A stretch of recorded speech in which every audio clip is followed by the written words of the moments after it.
이번 시간에는 왜 가계치유를 오래 했는데 똑같을까요? 라는 제목으로 말씀을 전합니다. 하나님은 성령으로 지옥 같은 세상을 하나님 나라 천국을 만드셨습니다. 가계치유를 5년 했는데 옛날과 똑같다는 것을 이성적인 믿음 생활과 가계치유를 했다는 것입니다. 그 가계치유만 하려고 하는 치유를 했다는 것은 적극적인 가계치유가 아니라 성령의 자기를 지배하고 하늘나라가 되는 가계치유가 아니라 소극적인 가계치유를 하신 것입니다. 쉽게 설명한다면 자신이 생명말씀과 성령을 완전하게 장하게 되는 천국이 되는 믿음생활을 하신 것이 아니고 그저 가계의 저주를 끊어서 평안한 삶을 살겠다는 생각으로 가계치유를 한 것입니다. 제가 이렇게 말하는 분들의 얘기를 들어보면 모두 하나같이 이성적인 치유를 하셨습니다. 이성적인 치유란 사람의 감정을 건드려서 인간적인 역사를 일으키는 치유입니다. 악을 쓰고 물병을 두드리고 젖을 끊는 기도문을 주문해오시 줄줄 외우고 욕을 해대고 이렇게 하는 가계치유를 5, 7년이 아니라 10년 해도 가계치유 해방되지 못합니다. 왜? 자기가 성령을 하려고 되지 못했기 때문에 혈통의 절정에서 역사하는 가계의 저주를 일으키는 세력은 모두 사람의 무의식과 잠재의식 형성되어 있는 초인적인 4차원의 존재들입니다. 잠재의식과 무의식을 치유해야 하늘나라가 되어야 가계의 저주에서 해방이 된다는 것입니다.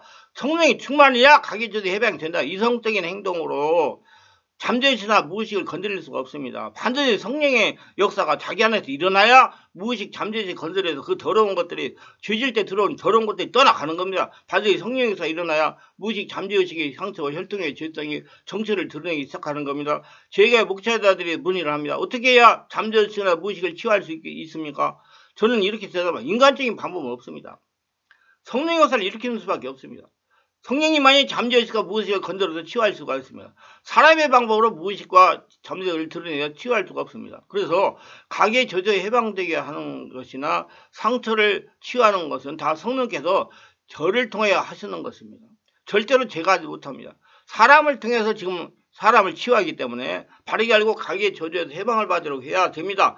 이 말씀 동영상 계속 제작에서 유포되는 올려되는 동영상을 자꾸 잘 들으시면 어느 정도 영의 눈이 떨리고 어찌해야 된다는 영적 원리가 떠오를 것입니다. 가계저주 해방을 받으려면 먼저 자신이 하나님 나라가 되는 것입니다.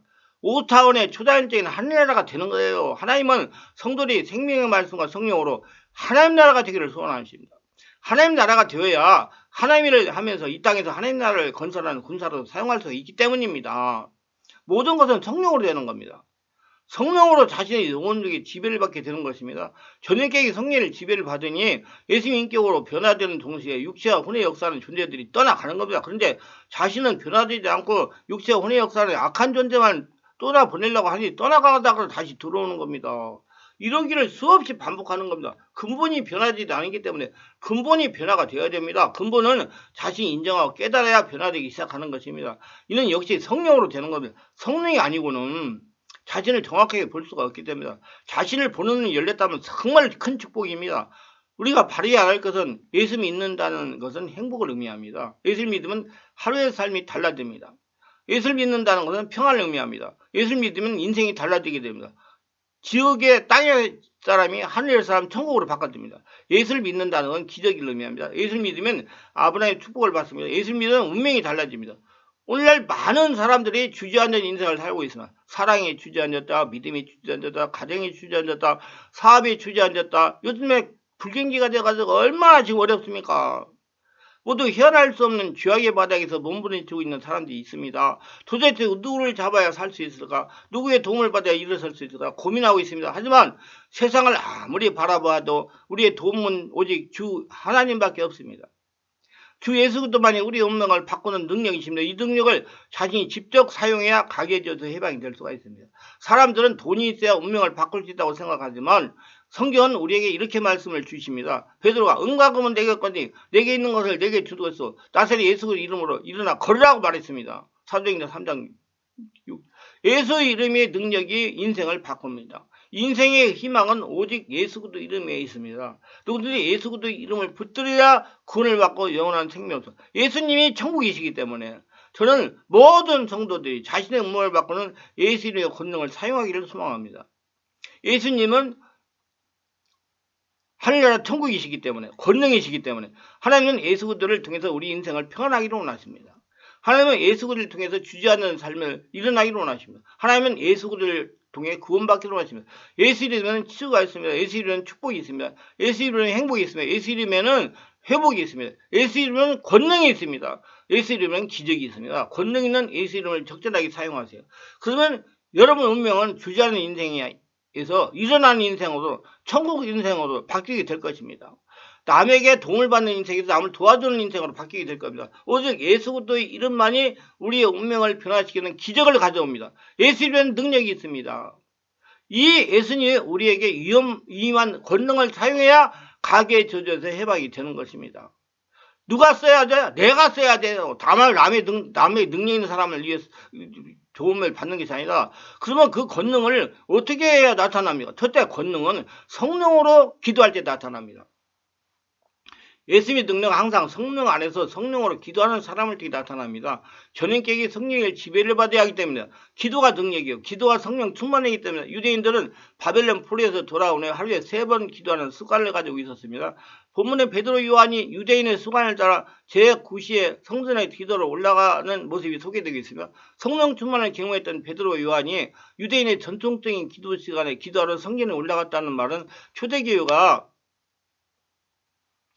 유대교의 전통을 완전히 버리지 않고 준행했음을 시사하고 있습니다. 초대교회 성도들이 복음을 유대교의 연장선상에서 이해하고 있었기 때문입니다. 그래서 베드로가 이방인의 교인에게 복음을 전하는 걸 꺼리었고 예루살렘 교회 성도들이 문제를 삼았습니다. 그러나 유대교의 전통이 모두 다 그릇된 건 아닙니다. 그리스도인이 시간을 정해서 놓고 기도하는 습관을 갖는 것은 유익한 거죠. 물론 무시로 항상 기도를 해야 됩니다. 그러나 정해진 시간에 기도하는 습관을 갖는 건 유익한 겁니다. 베드로 요한은 자기 형제가 있었지만 그들은 자기 형제 이상으로 친밀한 관계를 유지하고 있었습니다. 이건 베드로가 회개하고 하나님의 그를 용납하셨다는 좋은 증거가 되며 그 전에 있는 교제가 혈연관계보다 친밀할 수 있다는 사실을 보여주는 것입니다. 그래서 예수 안에서 모두 다 수평적인 관계입니다. 수직적인 관계는 교회에 있으면 안 됩니다. 수평적인 관계. 안전뱅이가 일어난 기적은 기도하는 시간에 베드로 요한을 통해 일어났습니다. 기도하는 사람은 하나님 함께 하시는 특별한 존재입니다. 그들을 통해 하나님은 기사와 표적을 나타내십니다. 기도는 영적 호흡이며 하나님의 귀재이고 자신을 치유하는 시간이고 심신의 피를 회복하는 시간이며 한날 보물창고를 열 수 있는 열쇠가 되기 때문에 그래서 반드시 성령 안에서 온몸 기도를 많이 하셔야 돼요. 기도를 자꾸 항상 찾으면서 기도하는 습관이 되었다면 아주 축복을 받은 것입니다. 우리 주님은 구하고 찾는 자에게 좋은 것으로 가장 빠른 시간 안에 우리의 필요한 것만큼 주시는 분입니다. 하나님께서 우리에게 주신 최고의 능력 가운데 하나가 기도입니다. 하나님께 쓰임받았던 사람들의 공통점은 기도의 사람이었어. 기도의 능력은 제한이 없어. 우리 충만하게 올라 컴퓨터에 집중 기도를 2시간 이상 합니다. 그러면 다 찾아 한 주에 2-3번 오시는 분도 계세요. 왜 오냐고 그러면 자기를 위해서 온다! 그러는 거예요. 자기를 위해서 기도하는 것입니다. 무슨 목사한테 눈도장 찍으려고 와요? 아닙니다. 자기를 위해서 기도하는 겁니다. 그만큼 자기가 변화가 일어나고 하늘나라의 천국의 시민권을 가지고 하늘나라의 권능을 가지고 살아갈 수 있는 복된 사람을 되기 때문에 기도를 자정 스스로 찾아나가서 하는 겁니다. 그래서 제가 항상 우리 충만하게 우리 기도 제목이 예수님이 주시는 복을 거둬들이는 해라고 그랬어요. 우리 모두 예수님이 주시는 복을 거둬들이는 저와 여러분 되시기를 바라며 저는 얼마든지 기도를 통해서 세상을 변화시킬 수 있습니다. 우리는 사들로 같이 하루 3번씩 시간을 정하고 기도할 수는 없어도 하루를 시작하는 새벽 시간에 하나님께 드릴 수는 있습니다. 시간을 정해놓고 하나님을 만나는 사람은 믿음의 사람입니다. 성령으로 세례를 받고 성령으로 기도할 때 가계의 저주에서 해방이 될 수가 있는 것입니다. 둘째, 성도들은 그보다 큰 것도 하는 능력을 가진 자입니다. 성도들이 믿음의 성장, 영적 성장의 과정을 보면 크게 나누어 3단계로 변화를 체험합니다. 예수님 영접하고 처음 교회에 들어와 새신작 교육이나 성경 공부 등을 통해서 예수님을 우리의 죄를 사하시기 위해서 십자가에 달리신 분이라고 인식하게 됩니다. 그래서 구원자 예수님으로 아는 구원을 받았구나 하는 이렇게 인식하게 됩니다. 그 자체는 이후 시간이 흐르고 목사님들의 설교를 통해서 혹은 다른 사람들의 간증을 통해서 또 성경 말씀을 통해서 예수님에 대한 인식이 한락에 변하게 됩니다. 그리고 두 번째 단계는 예수님의 권능의 예수님이에요.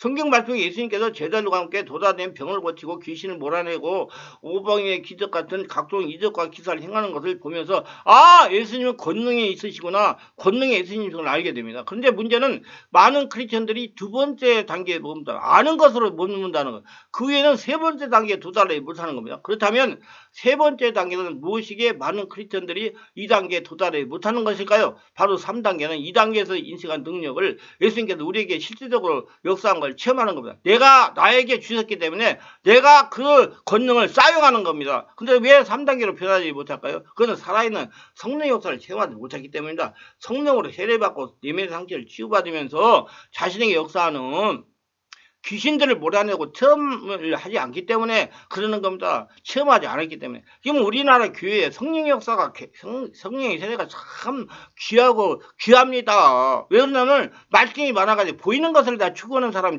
되어버렸기 때문에, 성령의 역사가 안 보이기 때문에, 그리고 성령의 세례를 받게 되면 몸에 거부적인 좀 괴로운 현상도 일어날 수가 있어요. 그러니까 안 받아버리는 겁니다. 그냥 편안하게 해주는 거예요. 그러니 이게 성도들이 변화가 일어나지 않는 겁니다. 보수적인 교회에서 성령을 세례를 받기란 상당히 어렵습니다. 왜냐하면 성도들을 양육하는 목회자 중에 예배나 집회를 통해 성령으로 세례를 베풀 수 있는 목회자가 많지 않기 때문에, 또 성령의 세례가 역사가 일어나면 성도들이 거부해버리기 때문에 불안해하고 불편해하기 때문에 성령 역사를 안 일으키는지도 모릅니다. 그래서 실제 말씀대로 성령 역사를 일으키지 못합니다. 성도들이 살아있는 성령 역사를 체험하지 못하니까 예수님께서 행하신 기적들은 당시 예수님 시대에만 행해지는 것이고 우리가 사는 현대 시대에 있을 수 없는 일이라고 생각한다는 것입니다. 성도들을 예수님 목사님이 알려주신 것만 알고 행하기 때문에, 목사님이 알려주는 것만 알고 행해요. 그러면 담임 목사님들의 영성이 중요합니다. 영적인 진리를 많이 알고 전하고 체험하게 한다는 책임감이 있어야 되는 겁니다. 그 성도를 자신이 알려주는 것만 알고 있다는 걸 알아야 됩니다. 또 우리는 그런 기적을 행할 수 없다고 생각하는 겁니다. 이는 우리가 믿는 기독교가 생명의 종교요, 기적의 종교, 체험의 종교라는 걸 알지 못하고 믿지 않은 연고입니다. 하지만 우리 안에 성령이 계시고 지금 살아서 역사하고 계시는 성령이라는 걸 알고 믿으며 성경을 하나님 말씀으로 믿고 있다면, 살아있는 성령의 말씀으로 알고 있다면 이런 생각은 잘못된 것임을 알아야 되는 겁니다. 하나님은 지금도 살아서 역사하시는 초자연적인 5차원의 하나님이십니다. 그 하나님이, 초자연적 하나님이 나를 정령하면 귀신은 다 떠나갑니다. 하나님 말씀하신 걸 실제로 이루시는 분입니다. 그리고 성령의 지배하에 말씀을 선포한 그대로 이루어진다는 믿음을 가져야 됩니다. 쓸 수 있어야 돼, 권능을. 그래야지 여러분 가게져서 해방을 받을 수가 있습니다. 말씀이 은혜가 되시고 유익하셨다면 구독, 좋아요를 부탁합니다. 제가 설교에 동영상을 유튜브에 올려 전파하는 데 큰 힘이 됩니다. 감사합니다.